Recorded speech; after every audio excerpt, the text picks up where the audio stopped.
Die, flowers, die. How do you like that? I just destroyed more of the modular more. Now you can't recreate.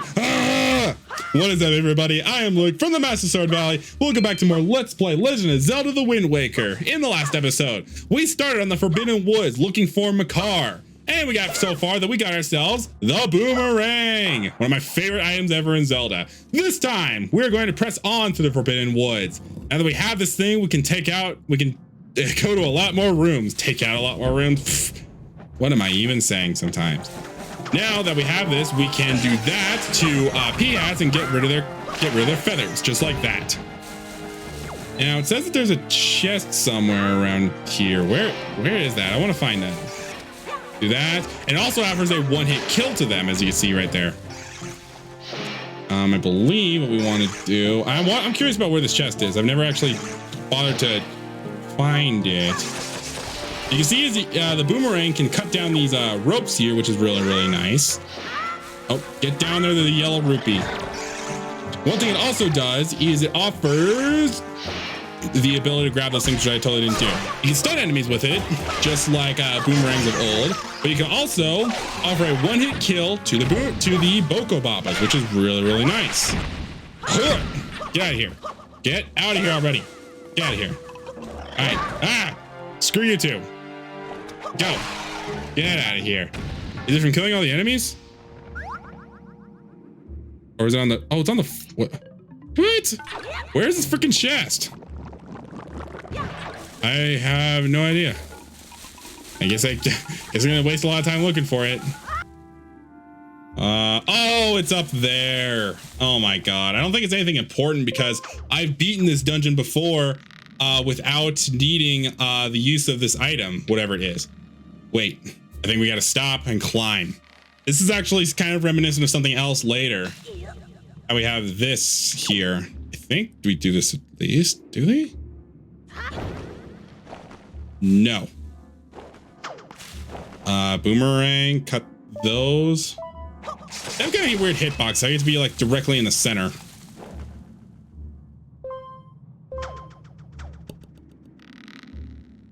What do we do here? Crap! Screw it, it's not worth it. It's probably like some sort of like rupee reward or joy pendant or whatever. I'm not really gonna go for it. Let's press on and on and on. Haha. All right. Whoop. That was close. Okay.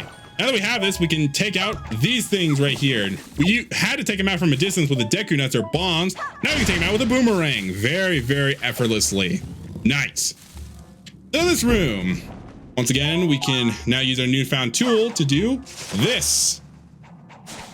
Very nice, as usual. Do that, go.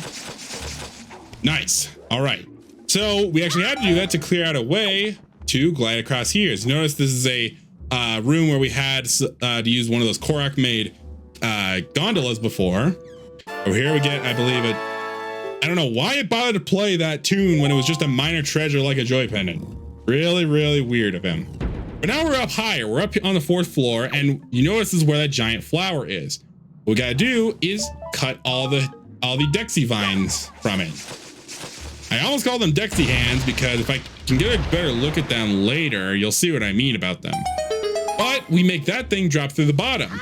And Geronimo! I have a built-in parachute. We're good.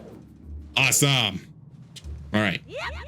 Now, like I said, we can't, there was an item back in the second room that we couldn't get. Now that we have the boomerang, we can go get it, but I'll wait for later because it's kind of out of the way right now.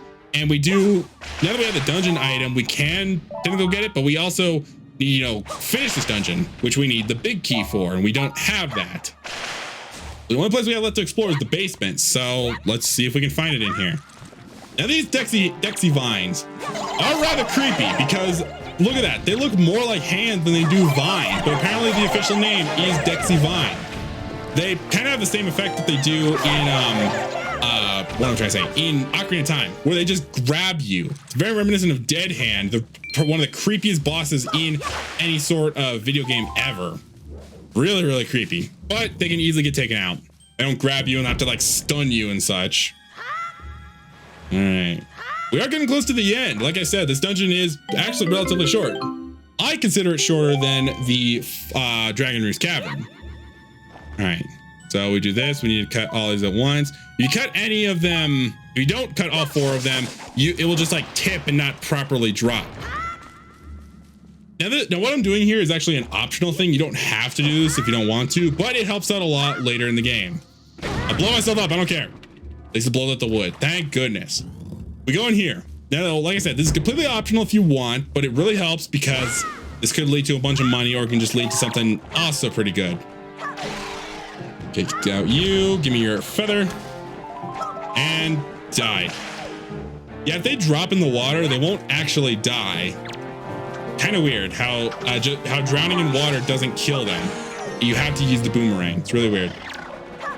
Take out you, give me your feather. We don't need to go over there where I just killed that Boko Baba. He can just come in the water. I take out all them. They also have our 1-hit kills. You can see to the morphs, which is really nice. Get another one of you. You really, obviously, now that we have this, use it like crazy because, like I said, it offers 1-hit kills to the Boko Babas, the morphs, the P-hats as well. At least I'm pretty sure those are P-hats, considering that they are a reminiscent shape of the ones in Ocarina of Time. / Majora's Mask. All right. What we need to do is grab that. We need to lure this thing over, and this is kind of tricky what we have to do here. I can do it, but I mean, sorry, I can obviously do it from like standstill, but it'd probably be better if you end up moving as a result. I'll show you. Oh, I need to make that thing go further. Get out of here, you stupid P-hat. All right. So what we have to do is we have to take this bomb, and you might notice we have to get it inside of that tree stump down there, as you can see over there.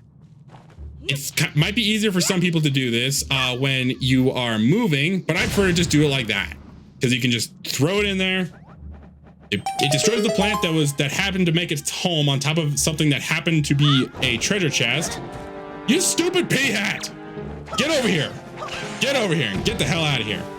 Drop down in, and like I said, you didn't have to really come in here to complete the rest of the game, but it helps if you're playing on GameCube because this is going to be one of our treasure charts. I told you, really, really helps. All right, so we have that. To get out of here, you obviously just crouch down. I'll meet you back in the room where we were at, which isn't really a far walk. It's just on the other side of this. Yay. All right, now back in here, we want to once again cut down this flower because those vines happen to grow back so freaking fast. We do that. And this is once again something that went on to inspire some in Spirit Tracks of all things, is that we have to use our Deku Leaf to pilot ourselves along here. Hello? Thank you. For some reason, it wasn't working when I was standing in the middle for some reason. Why that was the case, I don't really know. But we must use this thing to pilot ourselves around. Now, I wish I hadn't taken out that Octorok because I'm going to show something funny here. I know there's more Octorok coming up. Whoop. Look at this. They're halted by foliage. I mean, to be fair, grass does beat rock. And those pretty much are rocks they're spitting at us. But look at that. You die from a flower touching you. How pathetic can you be? You know, I'm going to take out your brother the legit way by using my shield and not foliage. Haha. Nice. Alrighty. More freaking hands and shoe jellies and such. Just get out of here, man. All right, this room. Ramble's blocking our way. See, I'm sure people that have played Donkey Kong Country are annoyed with those things. Right there, we have a special looking treasure chest. It contained a big key last time. So, who's to say that it's going to not contain a big key this time? I mean, Zelda games have their way of making special looking chests that you know are going to be important in completing this place. And look at this. We have 5 switches here. One thing I'd recommend is these 2 right here. Don't select one and then immediately go to the other. So for example, like don't highlight over that one and then go to that one next because it'll hit that tree in the middle. I know this from experience. So we need to hit all these switches at once here. It's kind of hard to do with an analog stick. I would use gyro controls, but it's not really worth it here. So we hit all those, go 1, 2, 3, 4, 5. and it doesn't hit the tree. Like I said, I know from experience that if you do things a certain way, it'll hit that tree and you have to do it all over again. It's annoying. But open up here and we get, I'm sure you can guess already, the big key. You can use it to gain access to the boss. But unfortunately, that angered a couple of moblins here. We gotta take them out, unfortunately. Get you, I'll get your skull necklaces. The boomerang is going to help a lot here because of the fact that you have to fight two at once and they can both team up on you at the same time. Get away from them when they're knocked down, by the way, because as you saw in Dragon Roost, they have a pretty strong punching attack. They have a pretty strong punching attack that can send you flying. Now I get to actually utilize the spear. Unfortunately, it has such a huge range, and you have a very limited space with this thing that has such a wide range on it.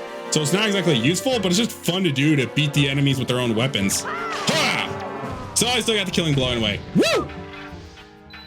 All right. So again, if you didn't get their skull necklaces, they would have dropped them inside of these orbs here. So instead, I just get a bunch of rupees. Nice. Alrighty. So now that we've done that, we have ourselves the map, the compass, the big key, the boomerang. We are missing one more item aside from Makar himself before we can go and finish up this dungeon. And of course, I will be grabbing it, obviously. All right, I'm gonna just go ahead and show where the boss door is, then go grab it. It's actually something I've always done. It's just how I play these sorts of games, okay? Get out of here. Oh, while I'm going back, I can talk about the choo-choo. You may have heard they had like that sound effect right there. Slowed down and played in reverse, you get this.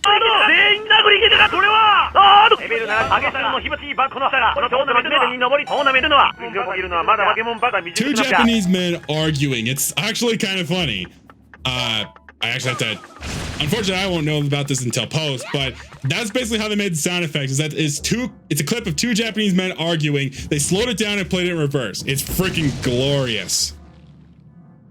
Okay, going over here, this is the way to the end of the dungeon, as you can see by the map here. Just taking out with a jump attack. Gotcha, or a counter attack, that works as well. And is that oh, I think it's just a recovery heart you dropped. But we also get this chest, which I know for a fact is going to contain either a rupee or a joy pendant. Not something super, super good. All right. We get ourselves yet a joy pendant. Somehow I know that because I am a super freaking Zelda nerd. Okay. So, passing through here, it is the boss door. We have finally made it. But like I said, there is one other thing. Get out of here. You have no business living inside of a nut. Is that it you? Get out. I'll take your chew jelly though. Like I said, you can take the chew jellies to a shop on a Windfall to have them converted into potions. I don't really use the potions a whole lot from there. There's another potion that I do use, which I'll show later. What we want to do is go ahead and grab the stick right here and just go ahead and burn that right there. And we can get a fairy at least. I'm going to keep my bottle empty for something. Let's see here. Get off me! I'll beat you with a piece of wood. It's on fire. Get out of here. I'm not going to check the other ones. I got full health and everything. Magic isn't really going to help you in this fight, but we're going to go back to the entrance real quick. And we're back in this room, which is the second room from the entrance, as I see here on my map. Like I said, we're going to get one more item, but I'm actually going to do something else really, really quick before we fight the boss. I know it's not going to be something crazy. I just want to show something, okay? I just want to show it off. That. Go. What we want to do is platform all the way up to the top here where this Boko Baba bud is, BBB. Avoid him. Take him out, I guess. And where we actually want to go is over that way. I actually got things wrong. Get in this and go. Want to glide over here. This is where we can get the other treasure chart, as you can guess. The fact that I had to come back here with the dungeon item, kind of reminiscent of the last dungeon as well. Take out that flower that once again, just happened to make its home on something that happened to be made of wood in the shape of a chest. And we murdered it from him and took it away from him. Yeah, I don't care. We get ourselves another treasure chart for this. All right, so now we have everything in here, aside from the other thing that I couldn't figure out how to really get in that room. But we have all the chests. We have the map, the big key, the compass. We have the boomerang. There's one more thing I'm going to go do. I will go and cut to it here, and then it's time for us to fight the boss. We have not seen any hide nor hair of Makar, so we'll assume that the boss kidnapped him. All right, I'm back. I took care of everything that I wanted to do. I will show this off later, but you'll see. Trust me, you'll see. Because I can fill up a magic. We won't need magic for this fight, but let's go ahead and go in anyway. See if we can find Makar in here. And if we are, yeah, I guess save him. Now I gotta say really quick, this is an incredibly awesome boss room right here. I love it so much. It also looks just as cool in the GameCube version. Oh wow, it's him.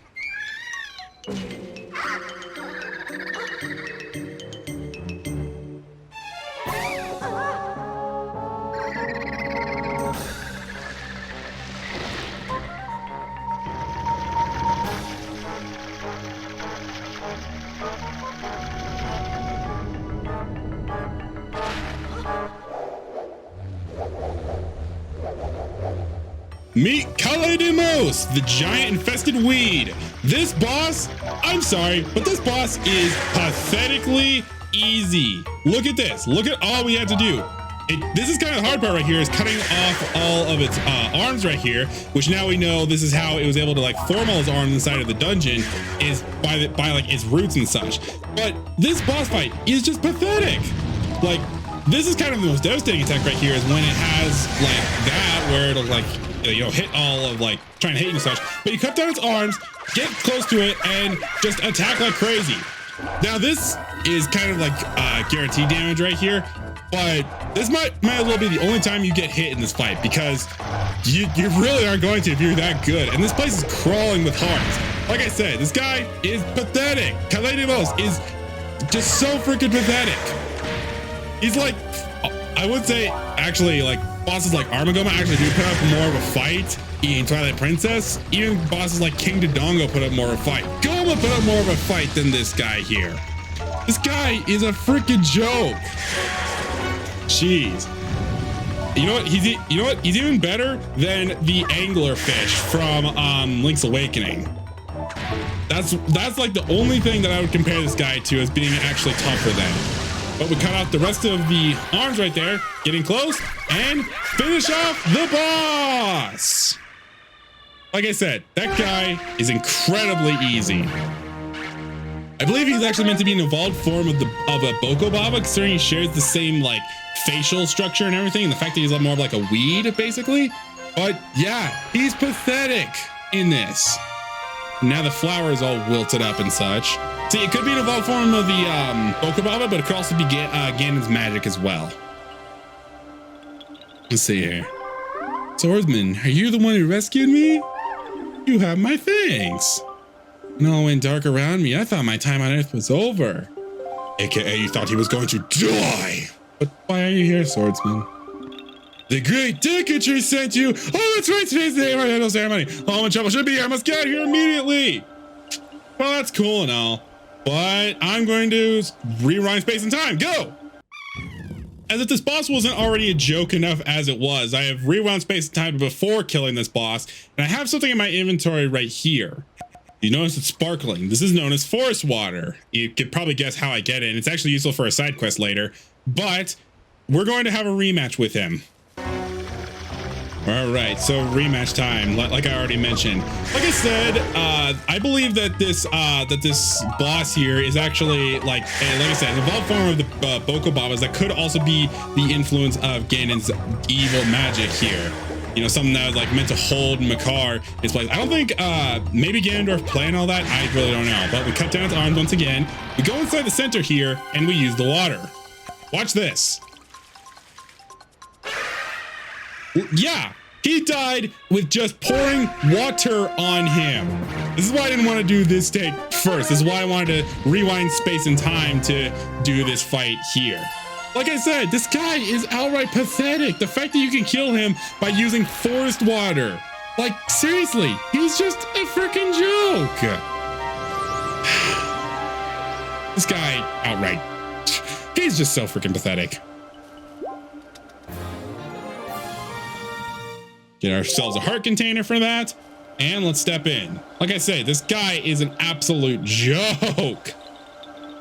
Like I said, the dungeons were getting easier. They start off a little challenging. Now they get easier. But don't get used to that.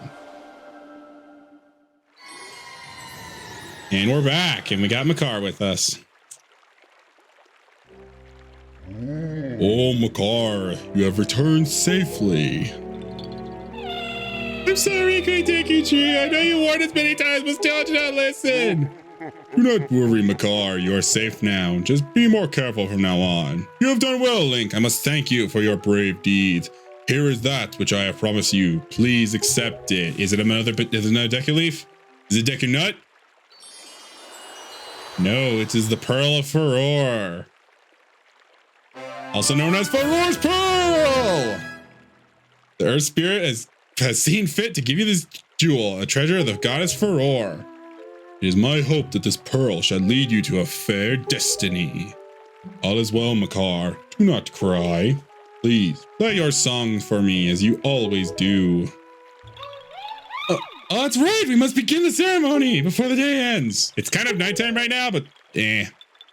Now, this is something kind of funny that, like, this music here is actually pretty cool, but it's kind of funny that we rescue him and it takes place in a ceremony that lasts like 15 seconds. It's pretty short and kind of funny.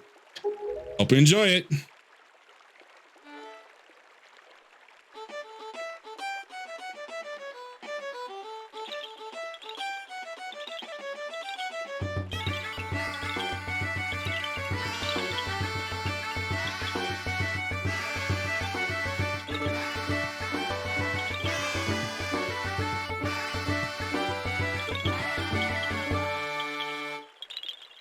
I don't know how long that actually was, but I find it funny that we rescue him for a ceremony that short. And the Deku Tree has produced, quite literally, Deku Nuts that they are carrying by their legs. Yeah, this is, we continue to spread new forests across the Great Sea. Yeah, there must be more forests, not enough ocean, apparently. Or kind of the other way around, really. All right, so off they go. It'll actually be important for another side quest later, but we kind of need more of the map for that, and we kind of don't have enough map for that, really. All right, and as a result, we have now finished up the Forbidden Woods. Makar's back, playing his violin as usual. For all you've done for me, how's my performance? See my taste? It's one of the great Deku Tree gave me on the day of my birth. He says an instrument that people played long, long ago. He's actually foreshadowing something for later. Talks about eight Koroks that are scattered, and we have this place open up now, which is actually a potion area for us. Hollow's Forest Potion Shop. We'll check that out next time because this is kind of probably a long episode. So I think we're going to call things there. Next time on The Legend of Zelda: The Wind Waker, we're going to wrap up everything here on the Forest Haven and then set out for new lands. We're actually going to be making another stop at a previous land. All right, see you guys then.